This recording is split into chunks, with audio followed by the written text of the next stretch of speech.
Deus de paz vos santifique em tudo.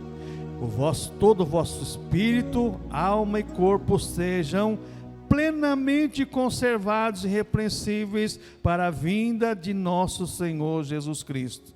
Fiel que vos chama, o qual também o fará. Irmãos, orai por nós. Saudai a todos os irmãos com ósculo santo. Pelo Senhor vos conjuro que esta epístola seja lida a todos os santos irmãos. A graça de nosso Senhor Jesus Cristo seja convosco. Amém. Senhor Deus e Pai, a Tua palavra foi lida, nos ensina através do Teu Espírito Santo, em nome do Senhor Jesus Cristo. Amém. Irmãos, Paulo escrevendo essa carta, Tessalonicenses, ele vai tratar de alguns assuntos, mas principalmente sobre a vinda do Senhor Jesus Cristo. Ele estava preocupado exatamente que os cristãos já naquela época estavam esperando o Senhor Jesus Cristo voltar. E Paulo aqui ele trata de um assunto, no versículo 23, falando aqui sobre a questão do nosso corpo, alma e espírito. Existe os dicotomistas, né?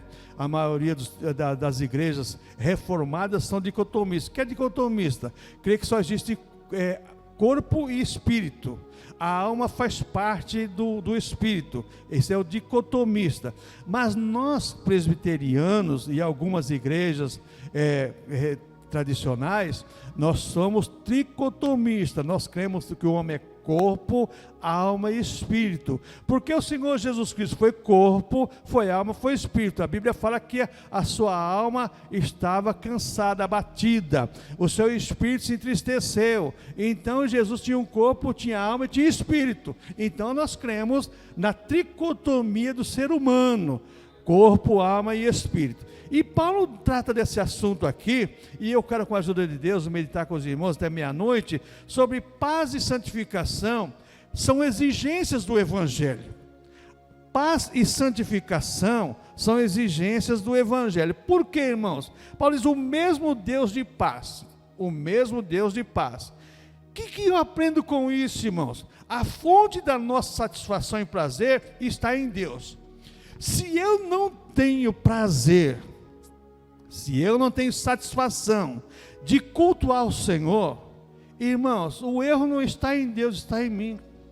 Se eu não tenho prazer e satisfação de louvar o Senhor, o erro não está em Deus, está em mim. Se eu não tenho prazer e satisfação de glorificar o Senhor, o erro está em mim, não está em ninguém mais. E hoje se coloca culpa em várias coisas, mas o erro está no ser humano. Então a fonte da nossa satisfação e prazer está em Deus. Quando eu amo, quando eu adoro a Deus, eu tenho prazer nisso e satisfação em cultuar o Senhor, a coisa é diferente, irmãos, a coisa flui. Você num culto, você sai desse planeta Terra e entra numa outra dimensão.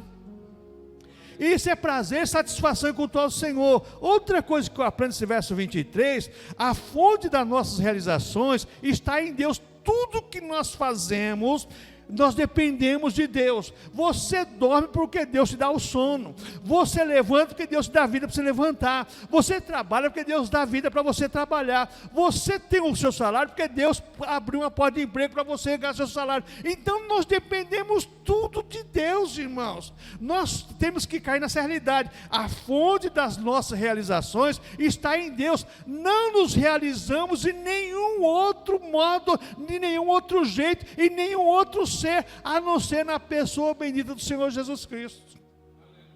O mundo sem Deus busca realizações de tantas coisas, nas drogas, na prostituição, na bebida e tantas coisas mais, mas o cristão, a fonte das nossas realizações está em Deus. Então nós necessitamos do Deus de paz para termos paz. Quem não tem paz com Deus, não tem a paz de Deus, que é certo o entendimento, como que vai dar paz? Como é que vai receber paz? Irmãos, o mundo jaz no maligno, mas o cristão é alguém que tem paz dentro de si para viver uma vida de paz nesse mundo tribuloso. O que mais eu aprendo nesse verso 23? Veja bem que Paulo falou: meus Deus de paz, e depois fala assim: vos santifiquem tudo. Santificação posicional, que é o que Deus chama. que é exatamente a regeneração, e a santificação progressiva, que é aquela do dia a dia, que nós vamos caminhando, melhorando a cada dia na presença do Senhor. Então, a santificação posicional, quem faz é Deus em nós. Ele nos chama, nos dá o Espírito Santo, nos convence do pecado, do juízo, e a santificação cotidiana cabe a cada um de nós tomarmos nossa cruz e caminharmos nosso dia a dia, consagrando a nossa vida ao Senhor. Então, o que eu aprendo com isso, irmãos? Temos que demonstrar prosperidade espiritual em tudo na nossa vida espiritual. Se eu tem o escritor aos Hebreus fala assim, quando vós devisseis mestre, ainda necessita de leite racional ainda. Vocês não aprenderam nada ainda, quando já devia ser mestre. Tem cristão que não cresce nada, irmãos. Pedro fala também sobre isso. Desejar ardentemente o leite racional, o leite espiritual. Então, quando nós temos desejo, nós temos que demonstrar a esse mundo uma prosperidade espiritual. Inverteram-se os valores. As pessoas querem mostrar prosperidade terrena. É apresentar o melhor carro, a melhor roupa, irmãos, que Deus quer de cada um de nós, exatamente temos que demonstrar prosperidade espiritual em tudo, em nossas vidas. Outra coisa, a plenitude espiritual separa a vida do cristão do pecado. O pecado não vai te tocar se você tem uma vida espiritual digna de acordo com o querer de Cristo. O pecado não vai te tocar. Agora, se você não tiver uma vida espiritual, meu irmão, não tem jeito que dê jeito não. O pecado vai te pegar. E pega mesmo. Não existe super crentes. É por isso que nós temos que cuidar da nossa vida espiritual. Por isso que Paulo fala aqui, o mesmo Deus e Pai santifica em tudo. Em tudo. Santificação modifica o ser humano por completo, corpo, alma e espírito. Outra coisa que eu aprendo aqui nesse versículo 23, santificação tem que estar envolvida em todas as ações da nossa vida. Quero que você preste atenção nisso, irmãos. A santificação tem que estar envolvida em todas as ações da nossa vida, corpo, alma e espírito. Os cristãos em sua totalidade têm que ser contagiados pela santificação de Cristo, pela santificação que Deus nos dá. Por quê? Nesses 3 departamentos, quando você começa a analisar separadamente o que a Bíblia fala sobre cada departamento, eu quero que você acompanhe comigo aí. Abra sua Bíblia em Romanos capítulo 8, eu vou estar lendo do verso 1 ao verso 16, que primeiro nós vamos falar sobre o Espírito, porque Paulo fala aqui, vos santifique todo o vosso espírito, alma e corpo. Primeiro o Espírito, santificar o Espírito. O nosso espírito tem que testificar com o Espírito de Deus, somos filhos de Deus. Então o nosso espírito, que é o espírito dado por Deus, para adorarmos ao Senhor, se não for santificado pelo Senhor, adora qualquer coisa. Adora qualquer coisa. Adora barata, é um Deus, uma vaca é um Deus, um bezerro é um Deus, uma cobra é um Deus. Mas o nosso espírito santificado é diferente. Olha que Paulo fala em Romanos capítulo 8, versículo 1 a seguir. Porque a lei do Espírito de vida em Cristo Jesus me livrou da lei do pecado e da morte.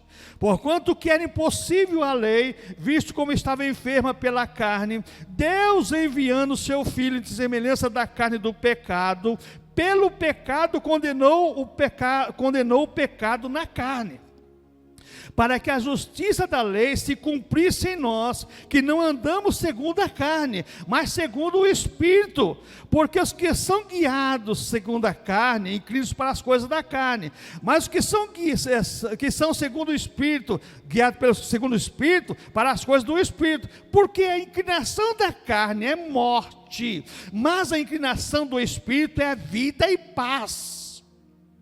Porquanto a inclinação da carne é inimizade contra Deus, pois não é sujeita à lei de Deus, nem a verdade o pode ser. Portanto, os que estão na carne não podem agradar a Deus. Vós, porém, não estáis na carne, mas no Espírito, se é que o Espírito de Deus habita em vós. Mas se alguém não tem o Espírito de Cristo, este tal não é dele. E se Cristo não está em vós, o corpo na verdade está morto por causa do pecado, mas o Espírito vive por causa da justiça. Se o Espírito de Cristo está em vós, o corpo na verdade está morto por causa do pecado, mas o Espírito vive por causa da justiça. E se o Espírito daquele que dentre os mortos restou a Jesus Cristo, habita em vós, aquele que dentre os mortos restou a Cristo, também vivificará os vossos corpos mortais pelo seu Espírito que em vós habita,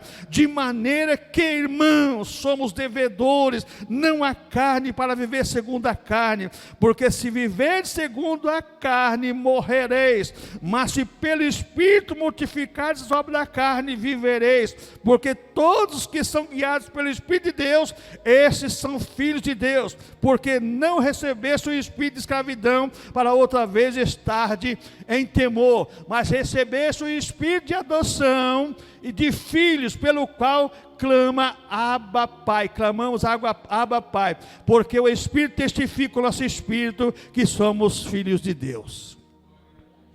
A diferença de um cristão que é santificado nos 3 departamentos. Primeiro departamento, o Espírito.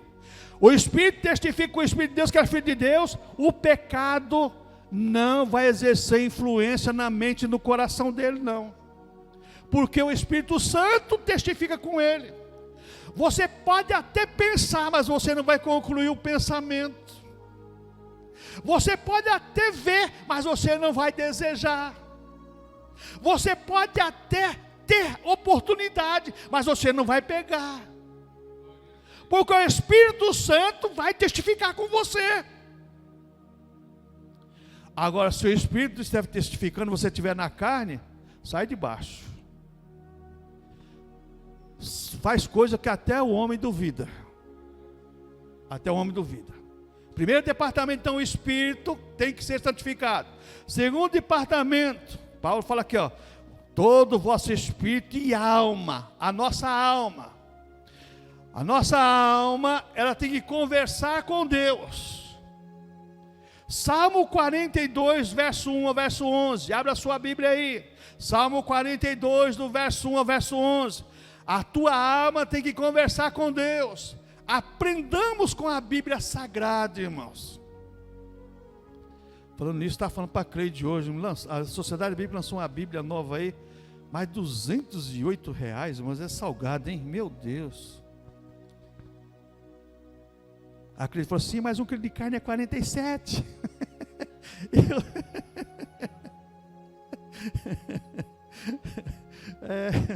Mas é verdade, é R$ 208. Veja bem aí, Salmo 42, do verso 1 ao verso 11. Nossa alma tem que conversar com Deus. Assim como o servo brama pelas correntes das águas, assim suspira minha alma por ti, ó Deus. A minha alma tem sede de Deus, do Deus vivo. Quando entrarei, me apresentarei ante a face do meu Deus. As minhas lágrimas servem de mantimento de dia e de noite, enquanto me dizem constantemente, onde está o teu Deus? Quando me lembro disto, dentro de mim derrama a minha alma, pois eu havia ido com a multidão, fui com eles à casa de Deus com voz de alegria e louvor, com a multidão que festejava, porque estás abatido, ó minha alma, e porque te perdoas em mim? Espere em Deus, pois ainda o louvarei pela salvação da sua face. Ó meu Deus, dentro de mim a minha alma está abatida, por isso lembro de ti desde a terra do Jordão e desde o Hermonitas, desde o pequeno monte. Um abismo chama outro abismo, as ruínas das suas catadupas, todas as suas ondas, suas vagas têm passado sobre mim. Contudo, o Senhor mandará a sua misericórdia de dia e de noite a sua canção estará comigo. Uma oração, ó Deus da minha vida, direi a Deus, minha rocha. Por que te esqueceste de mim? Porque me ando lamentando por causa da opressão do inimigo, com a ferida mortal em meus ossos, me afrontam os meus adversários, quando todo dia me dizem, onde está o teu Deus? Porque estavas abatido a minha alma, e porque te perdido de mim? Espere em Deus, pois ainda o louvarei, qual é a salvação da minha face e o meu Deus. Aquele momento de tristeza, decepção, desilusão, tantas coisas que o ser humano passa, se a nossa alma não estiver focada em Deus, você vai sofrer as consequências.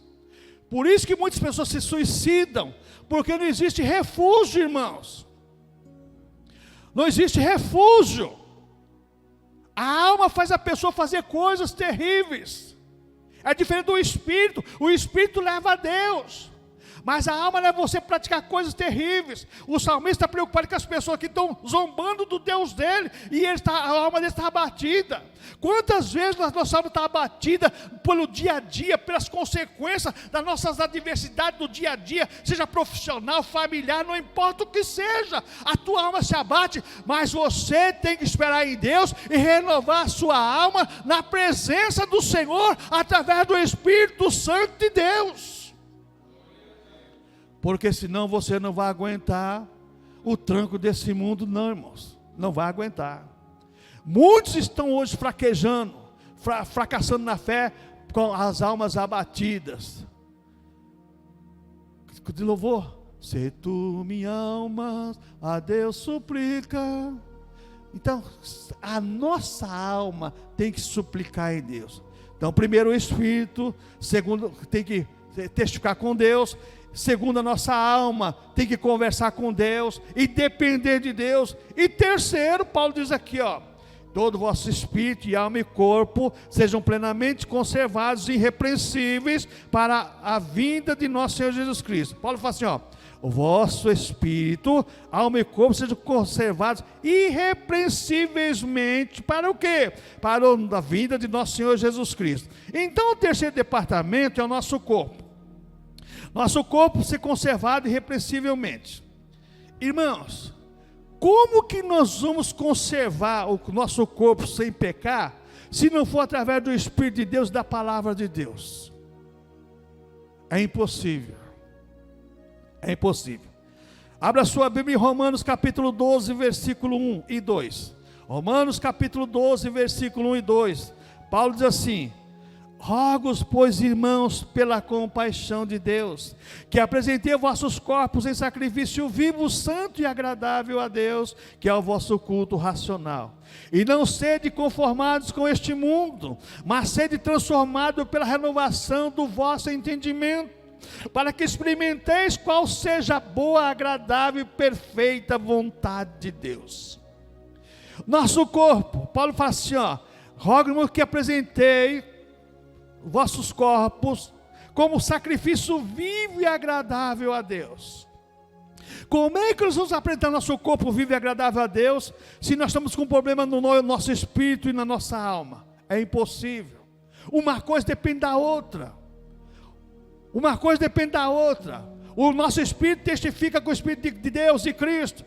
O espírito depende do Espírito de Cristo. O Espírito nosso toca agora na alma e faz com que a nossa alma seja moldada no padrão do Espírito, para dominar a carne. E o nosso corpo depende exatamente da ação que existe no Espírito, na alma, para o nosso corpo reagir nas emoções da nossa alma. Se a nossa alma estiver em pleno poder de Deus, vamos fluir. Vamos viver neste mundo como cristão. Se a nossa alma estiver abatida, nosso espírito estiver abatido, nós vamos sucumbir como a maioria das pessoas estão sucumbindo. Abra sua Bíblia agora em 1 Coríntios capítulo 6, versículo 15 ao verso 19. Estamos falando aqui o nosso corpo santificado. Agora você vai ver aqui uma coisa terrível. 1 Coríntios capítulo 6, verso 15 ao 19 diz assim: não sabeis vós que os vossos corpos são membros de Cristo? Tomarei, pois, os membros de Cristo e os farei membros de uma meretriz? Não, por certo. Ou não sabeis que se ajunta com a meretriz, faz-se um corpo com ela? Porque serão, disse, dois numa só carne. Mas os que se ajuntam com o Senhor é o mesmo Espírito. Fugir da fornicação. Todo pecado que o homem comete é fora do corpo, mas o que fornica peca contra o seu próprio corpo. Ou não sabeis que o vosso corpo é o templo do Espírito Santo que habita em vós, proveniente de Deus, e que não sois de vós mesmos? Porque Paulo fala que tudo seja santificado, espírito, alma e corpo. Como é que o Espírito de Cristo vai habitar num corpo que não é santificado, o espírito nem a alma? Não tem condição, irmãos. Quando a nossa alma não é santificada, os maus pensamentos vêm e tomam, se alojam. Eu sempre falo, você pode até um passarinho pousar na sua cabeça, mas você não vai deixar ele fazer ninho. É a mesma coisa os maus pensamentos, só não deixa fazer ninho os maus pensamentos quem está com a sua alma alicerçada na palavra de Deus. Agora você quer ver que Paulo fala mais sobre isso ainda? Segundo aos Coríntios capítulo 6. Segundo aos Coríntios capítulo 6, versículo 14 ao 18. Olha o que Paulo fala aqui. Não vos prendais a um jugo desigual com os infiéis, porque que sociedade tem a justiça com a injustiça? E que comunhão tem a luz com as trevas? E que concórdia entre Cristo e Belial? Ou que parte tem o fiel com o infiel? E que consenso tem o templo de Deus com os ídolos? Porque vós sois o templo de Deus vivente, como Deus disse, neles habitarei, e entre eles andarei, e eu serei o seu Deus, e eles serão o meu povo. Por isso, sai do meio deles, e apartai-vos, diz o Senhor, e não toqueis nada imundo, e eu vos receberei, e eu serei para vós pai, e vós sereis para mim filhos e filhas, diz o Senhor Todo-Poderoso. O povo de Deus, na santificação posicional, na regeneração, Deus já separa. É novo nascimento, é nova criatura. Já não tem mais sociedade com os infiéis, com os perdidos. Já são separados. Olha que a Bíblia nos ensina, irmãos. Um versículo que você aprende quando você começa a analisar a teologia, a antropologia pastoral do apóstolo Paulo. Então, irmãos, Deus não santifica a parte do ser humano, não. Ele santifica o ser humano por completo. Espírito, alma e corpo. Deus não quer o seu coração, Deus quer você na sua inteireza, na sua inteireza de ser humano. Ele quer você por completo. Amém, irmãos? Versículo 24 agora diz assim: Deus fiel é que vos chama, o qual também o fará. A segurança da nossa salvação em Cristo, fiel que vos chama. Por exemplo, para a igreja de Tessalônica, vocês estão seguros, vocês não estão perdidos não, mesmo se vocês morrerem, porque a precaução deles é o seguinte: morreu, está perdido? Não, morreu, está salvo, já está com Jesus, já está com Deus. Verso 24: Deus chama e faz por nós o que não podemos fazer na salvação. Ele faz o que nós não poderíamos fazer. Nossa salvação é um desejo seguro pela soberana graça de Deus. Fiel que vos chama, como também fará. Nossa salvação é um desejo seguro pela soberana graça de Deus. Pela graça sois salvos por meio da fé. Isso não vem de vós, é dom de Deus. Deus te salvou, e como nós lemos aqui nessa noite, João capítulo 6, quem vem a mim de maneira nenhuma lançarei fora, e ninguém arrebata minhas mãos, a não ser que você queira sair. tem muita gente que quer sair dos caminhos do Senhor. Então, meu irmão, vai sofrer as consequências.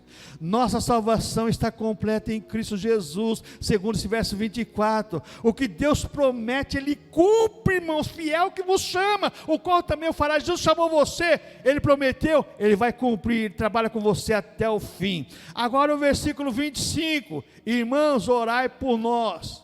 A importância da intercessão relacional, o que a tia Cleide fez aqui nesta noite.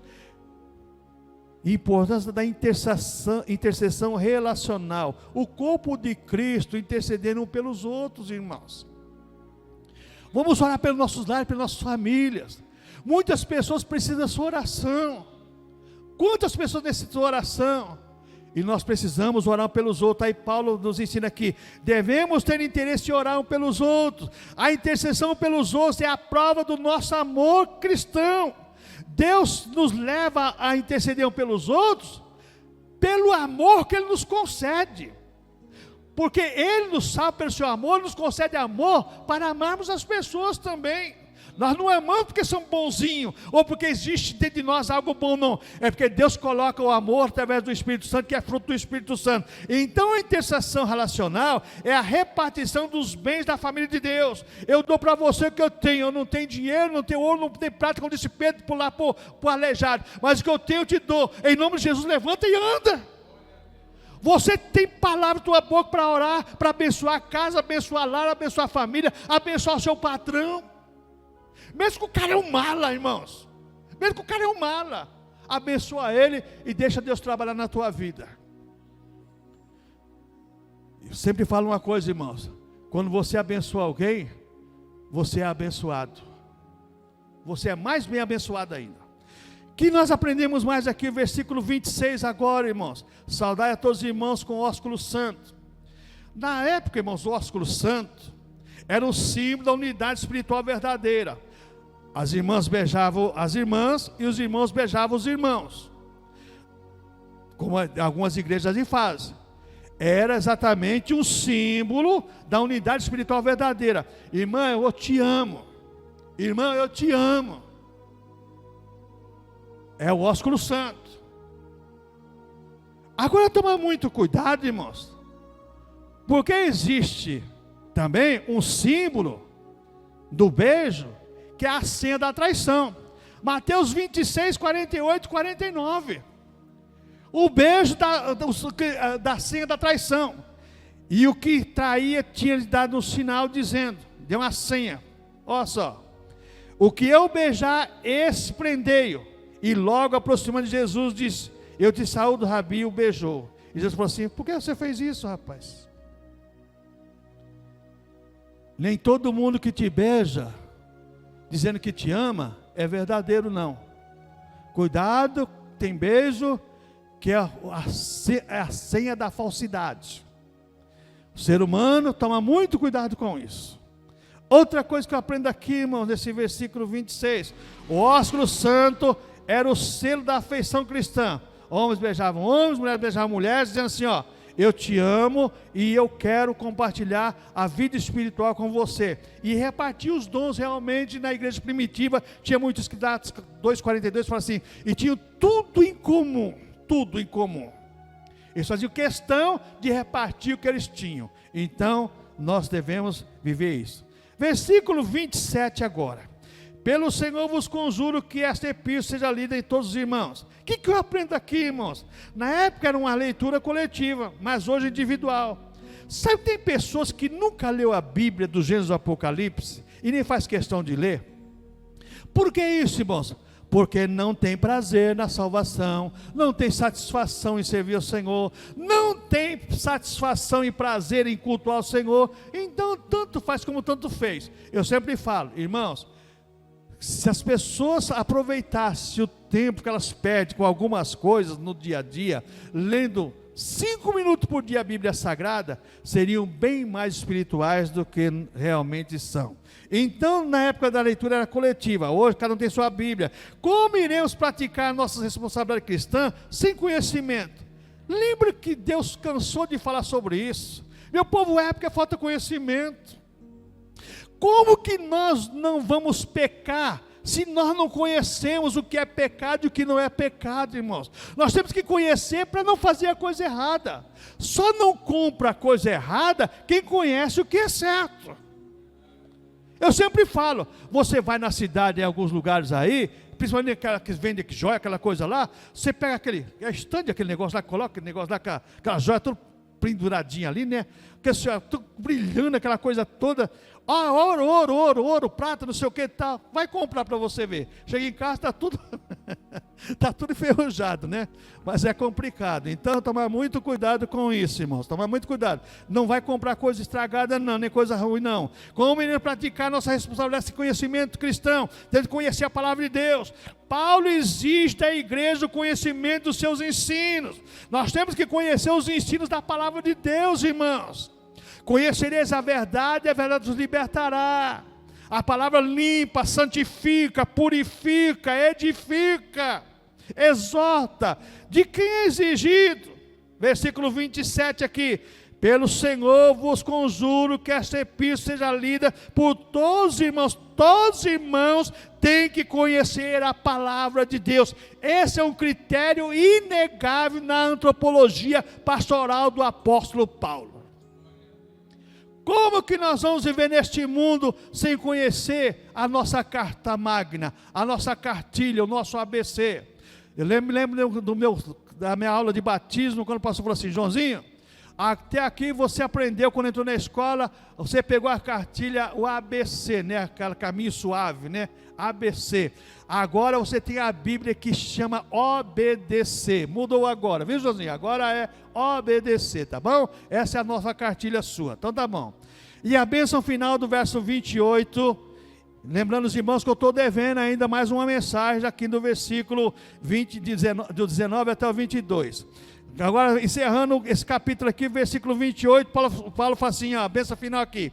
A graça do Senhor Jesus Cristo seja com todos os irmãos, seja com todos convosco, amém. Paulo começa a carta abençoando e termina abençoando os irmãos. Culto começa abençoando e termina abençoando, irmãos. Oração começa abençoando e termina abençoando. Mas como é que eu começo a oração abençoando? Abençoando as dádivas de Deus por você. Deus querido, muito obrigado, você está abençoando a sua vida, porque você recebeu. Agora começa a oração sem agradecer, sem nada. O agradecimento você abençoa, irmãos. Então o culto começa abençoando, termina abençoando. Culto se começa com oração, termina com oração. Temos com ensinamento para a liturgia e da igreja completa nessa carta aqui, para ninguém botar defeito. Temos que conhecer a palavra de Deus para não errarmos. Para encerrarmos, irmãos, uma pergunta para você. Temos na palavra do Senhor instrução para vivermos felizes e abençoados? Só depende de cada um de nós. A instrução está aqui, para vivermos felizes e abençoados. Sobre eles vão lavar as mãos para servir Santa Ceia. João Pedro vai falar